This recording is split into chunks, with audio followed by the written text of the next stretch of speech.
Pencil দিয়ে art করা হলো। এখানে খুবই সুন্দর একটি পেন্সিল আর্ট দেখে নিন।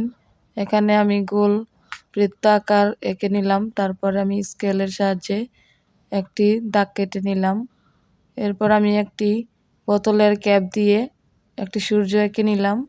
এরপর আমি এখানে রাস্তা তৈরি করব। এখানে আমি একটি সাঁকো তৈরি করব রাস্তার মতো করে। সম্পূর্ণ ভিডিওটি দেখবেন।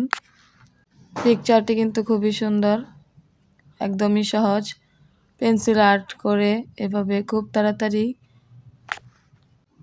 একটি পিকচার এঁকে নিতে পারেন, একদমই ইজিভাবে। এই ধরনের ভিডিও পেতে আমার চ্যানেলটি সাবস্ক্রাইব করে পাশে থাকবেন। কেমন লাগলো অবশ্যই কমেন্ট করে জানাবেন। দেখা হবে আবার পরবর্তী কোনো ভিডিওতে। আসসালামু আলাইকুম।